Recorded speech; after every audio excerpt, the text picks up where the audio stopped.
Quel enfant n'a jamais tapé du pied et crié de frustration parce qu'il voulait très fort cette glace ou ce dessin animé sans avoir gain de cause? Mais ne nous y trompons pas. Devenir une adulte responsable et professionnelle ne nous éloigne pas de la frustration. Dans ce troisième et dernier épisode de notre série sur les émotions, Virginie, notre coach responsable des programmes, décortique pour vous la frustration. Qu'est-elle vraiment ? Comment fonctionne-t-elle ? Comment la vivez-vous aujourd'hui ? Puis, elle vous indique 3 grandes étapes issues de notre technique de coaching pour gérer la frustration au mieux, voire même en faire une force. Bienvenue sur Femmes Ambitieuses, le premier podcast sur le leadership pensé par une femme et pour les femmes. Je suis Jenny Chamas, chef d'entreprise et master coach certifié. Ma mission ici est de vous aider à vivre votre carrière sans barrière avec des outils pour affirmer votre leadership, gagner en confiance, en performance et en bien-être. Pas à pas, nous contribuons, vous et moi, à un monde de l'entreprise et une société plus paritaire. Vous écoutez l'épisode 282 et aujourd'hui, Virginie vous parle de frustration. Et avant de s'attaquer à l'épisode du jour, j'ai un message à vous faire passer.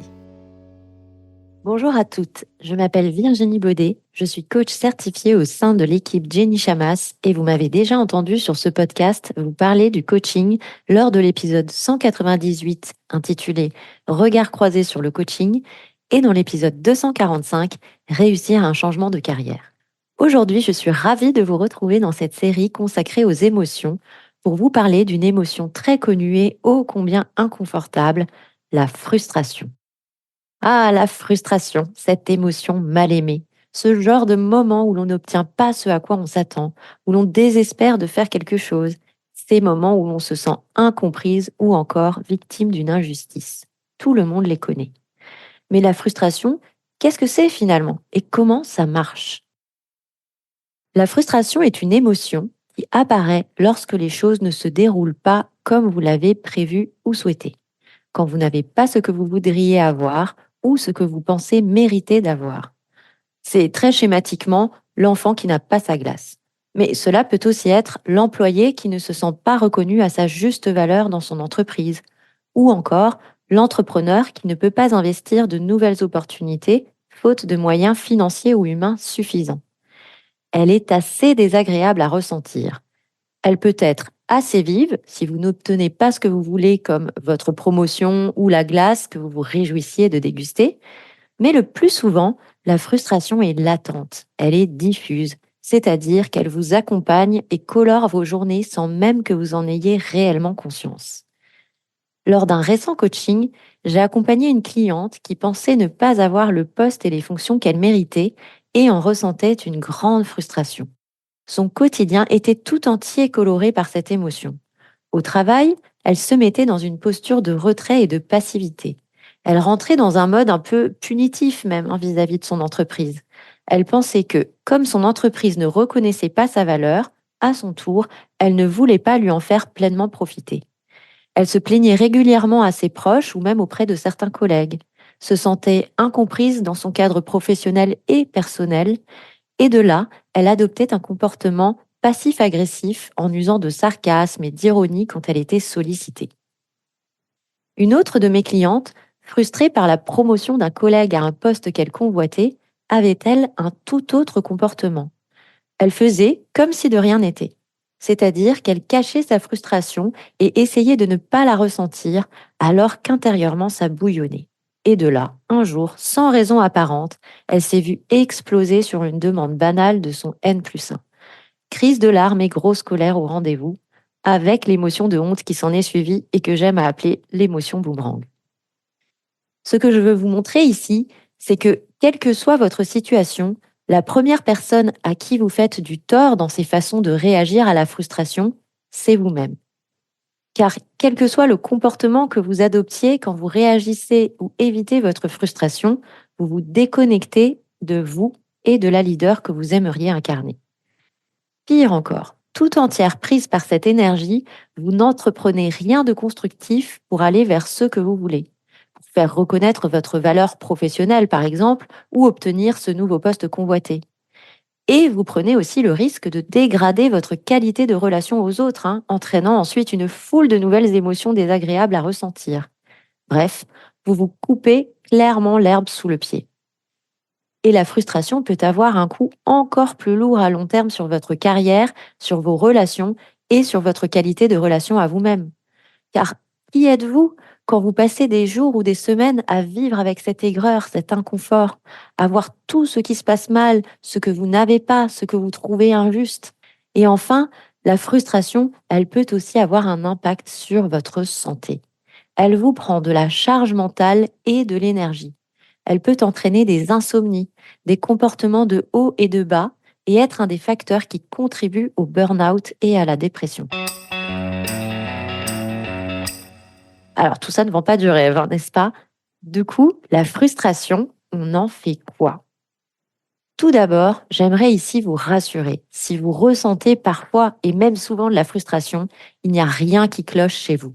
Vous n'allez pas automatiquement finir déprimé ou en burn-out. La frustration fait partie de la palette des émotions humaines que nous ressentons et elle a toute sa place dans notre expérience de vie d'être humain. Mieux encore, elle y a une fonction et une utilité. Elle nous donne un précieux message quand on sait la remettre à sa juste place, celle d'une émotion qui naît dans notre corps, nous traverse et disparaît quand elle a fait son travail. Parce que si vous nous suivez depuis un moment, vous le savez à présent, vos émotions ne naissent pas de vos circonstances. C'est-à-dire que la frustration ne vient pas directement de l'absence de glace, des moyens dont vous disposez ou de la place que vous occupez dans votre entreprise. Elle vient de vos pensées, c'est-à-dire de l'interprétation que fait votre cerveau à propos de ces circonstances. Vous pensez que ce n'est pas juste, que vous devriez avoir cette glace, cette place ou cette opportunité, et vous ne comprenez pas pourquoi cela vous résiste. Et ce sont ces pensées qui déclenchent alors une cascade de réactions chimiques dans votre corps. En clair, votre cerveau retranscrit vos pensées en un ressenti corporel qui vous traverse et peut s'installer plus ou moins longuement dans votre corps.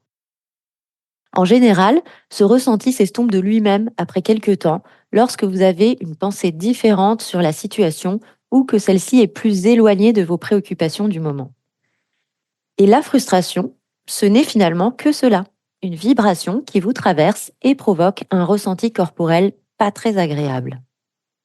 Ce qui se passe ensuite, c'est que depuis ce ressenti corporel, vous allez agir ou ne pas agir. Ce ressenti va opérer comme un carburant dans votre corps et générer votre comportement face à ces situations. Des actions comme l'ignorance, le sarcasme, la crise de colère, les ruminations, etc. Et ces actions et comportements vont à leur tour créer un résultat pour vous-même et pour votre vie. Potentiellement, cela va être de la déconnexion, des relations dégradées, etc., etc. Et c'est donc finalement au niveau de vos pensées que tout se joue. La frustration vient de vos pensées. Et ça, c'est vraiment une excellente nouvelle, car vous avez le pouvoir de décider de penser autrement ces situations que vous jugez frustrantes. Alors bien sûr, vous ne pouvez pas, ou pas toujours en tout cas, empêcher vos pensées de frustration d'arriver. Elles proviennent de subtils programmes internes à votre cerveau. Elles dépendent de la façon dont vous avez été éduqué, socialisé, de vos valeurs, de vos expériences de vie, de comment vous voyez le monde. Votre cerveau a automatisé tout cela pour que vous n'ayez pas besoin de penser constamment, intentionnellement à comment agir ou réagir face aux situations de la vie quotidienne. Pour que votre énergie soit la plus préservée possible, il vous envoie des pensées toutes faites et souvent même sans que vous vous en rendiez compte. Et dans ce cas, ces pensées ont précisément pour fonction de créer la frustration. Car la frustration, comme je vous le disais, a un message pour vous. Et ce message premier qu'elle vous indique, c'est quelque chose ou quelqu'un m'empêche d'avoir ce que je veux. La difficulté vient ensuite de la façon dont vous vous emparez de ce message pour agir, soit en réaction avec la colère, l'ironie, l'apitoiement, soit en évitement, je fais comme si de rien n'était, jusqu'à ce que cela explose. Mais ces pensées ne sont rien d'autre qu'un pré-programme qui se déroule automatiquement. Elles ne disent finalement rien de vous en tant que personne, ni sur votre valeur et vous êtes libre à tout moment de faire appel à votre raisonnement pour les changer. C'est-à-dire que vous pouvez à tout moment choisir d'adopter un point de vue différent sur la situation qui vous soit plus favorable et plus utile. Si vous pensez par exemple que même si ce plaisir de la glace attendue est manqué, il existe tellement de glace sur Terre et de plaisir à votre portée que c'est OK ici de s'en passer, vous vivrez alors cela comme un non-événement et passerez rapidement à autre chose. Si vous pensez qu'il existe aussi de belles opportunités à saisir à partir de vos moyens actuels pour aller chercher du business, vous serez enthousiaste et curieuse de les trouver. Et enfin, si vous pensez que c'est votre responsabilité de faire reconnaître votre valeur professionnelle, vous allez vous sentir en contrôle de votre situation, déterminé et aller déployer des actions et une stratégie bien plus productive pour atteindre votre objectif. Vous voyez, même situation qu'auparavant, et pourtant un vécu, des actions et des résultats clairement différents. Alors j'en conviens, en théorie c'est bien joli tout cela, mais comment on fait en pratique pour gérer la frustration?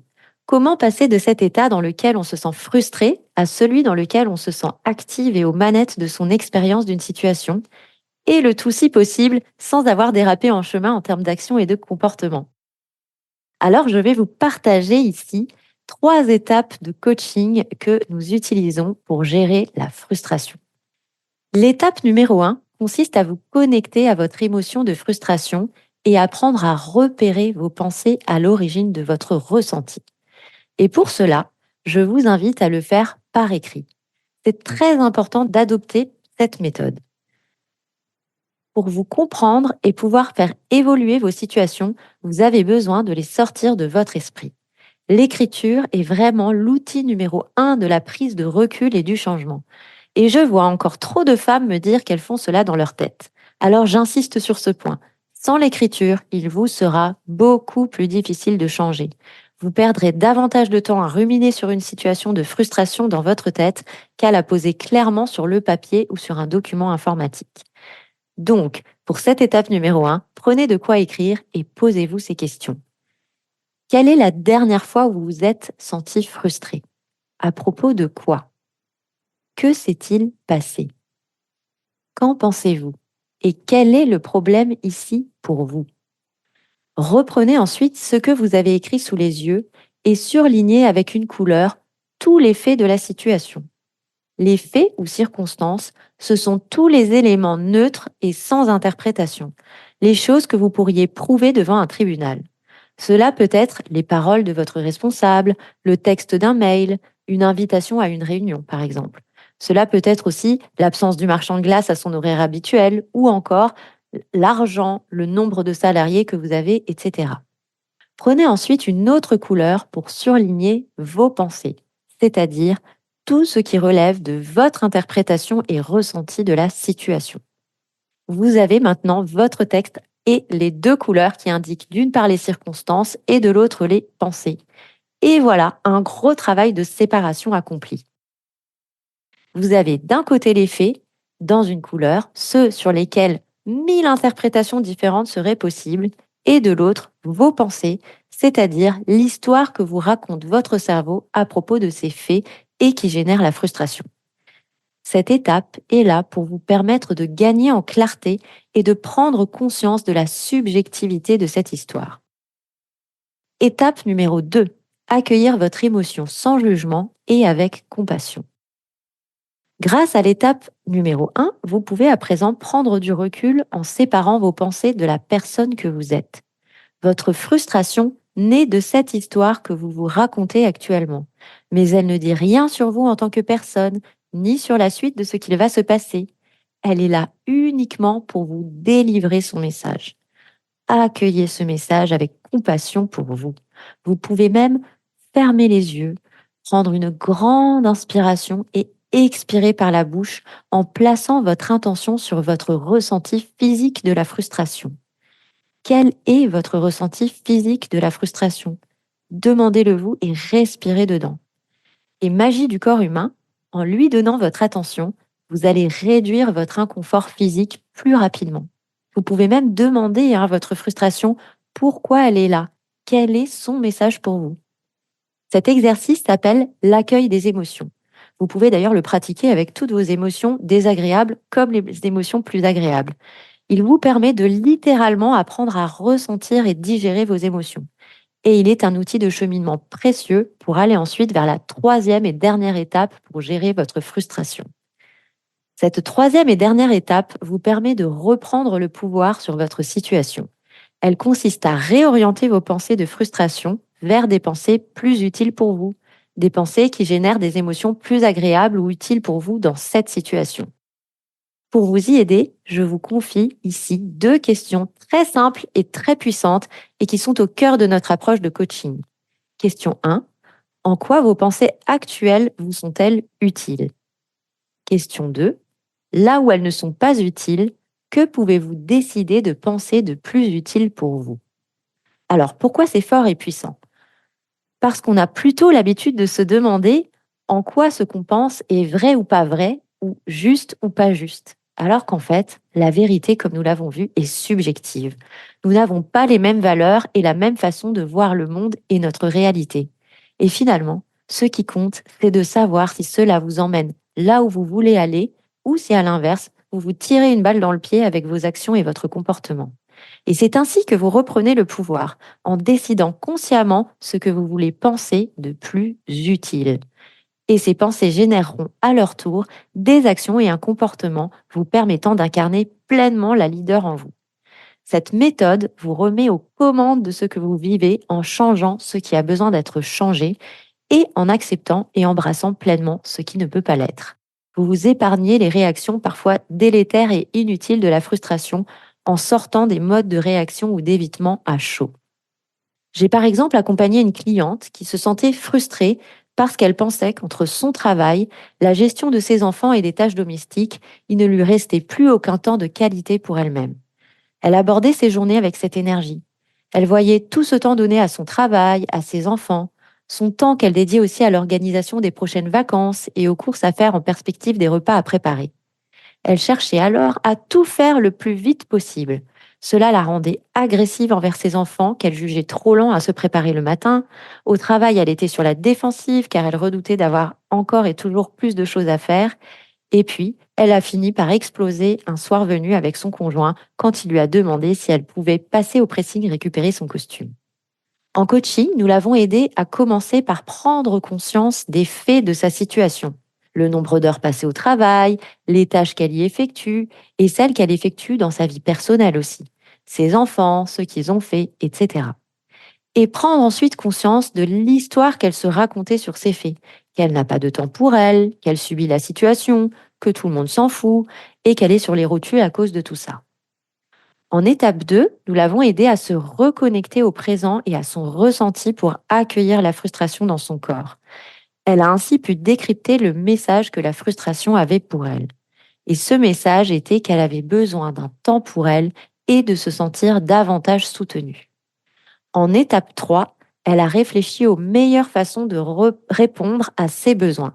Elle s'est apporté du soutien en s'autorisant à planifier du temps juste pour elle au moins 2 fois dans sa semaine.